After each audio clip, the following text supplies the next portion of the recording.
Hello, it is Saturday, October 29th, 2011 at 4 minutes past midnight. I want to show you something that I found relating to the tornado that I talked about in the previous video. It showed up in St. Louis during the World Series games, and it wasn't in the middle of a storm system. It just kind of came out of nowhere. So I went back on Intellicast and I was looking at the temperature under layers here. There's a place where you can look at temperature for North America, and there's a loop that goes through.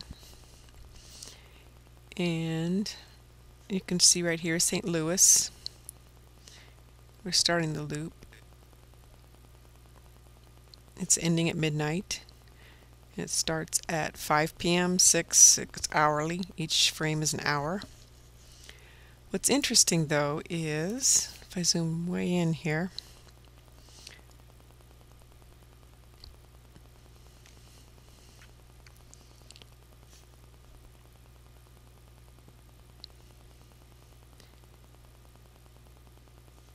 as you can see here, the colors, light blue is cooler than like the gray-green. And so I'm assuming that as time progresses it would get cooler because we're going into the evening. But you can see that right here by St. Charles, which is the same place that the tornado was sighted, see right there, that little dot. Let me show you where the tornado was.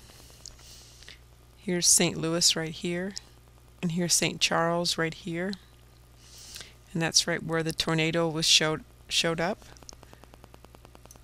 So go back here. I'm going to pause this and I'm going to go frame by frame. Here's 8 p.m. and you can see it's warm here and just a little cooler here. And then by 9 everything got cool, but there's just a slightly warmer area here by St. Charles. Then at 10 this got warmer, this dot did, as well as up in here also. And then at 11, which is the time that the other video was made, you can see that this whole area got warmer, which is highly unusual. It should get cooler. And then at midnight it's still warmer. I'm going to go backwards here. But especially since it got cooler and then warmed back up. One could say, well, it was the city, but then it would have stayed constantly warm. Because here it's almost all the way cool. That's about, what, 40 degrees? 50? This is what, 50, 55, 60. So this is at 9 p.m. This is at 10 p.m. Eastern Standard Time. And that's at 11 p.m. And while I'm here, I'm going to show you the College of DuPage, the radar at the time, just so that you can, just for the record. So this loop we're looking at, I'm going to have to cut it through here, starts at 21:03 October 28th, and it ends at October 28th at 23:49. So I'll just let it go through a couple times so you can watch this cloud move down. The blue goes away.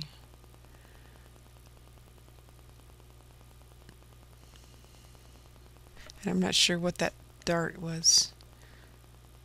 Oh, that's as the sunset, these things race across the screen. I'm not sure what they are. But you can also see there's a couple hotter areas within, right in here.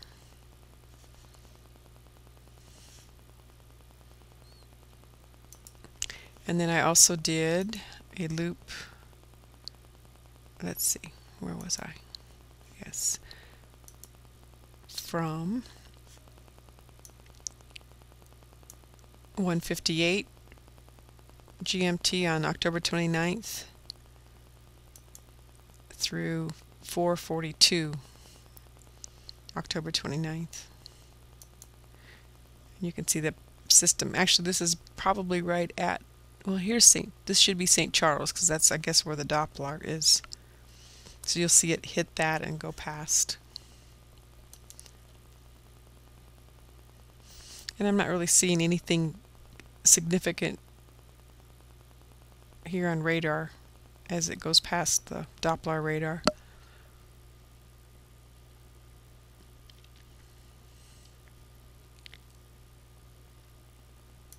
I also have a further out view. So this is St. Louis right here, and here's the cloud as it's approaching, going from 2152 October 28th through 0037 October 29th.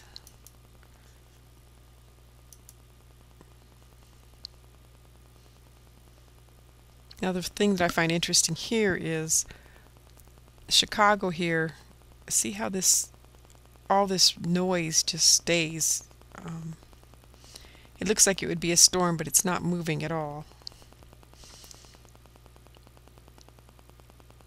And also, as this was going through, I was noticing that there's kind of highly charged areas that were showing up.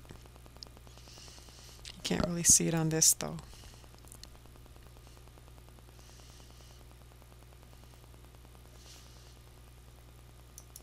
And then I also have one after the fact on that also. Starting at 2:01 GMT October 29th and going through 4:45 October 29th.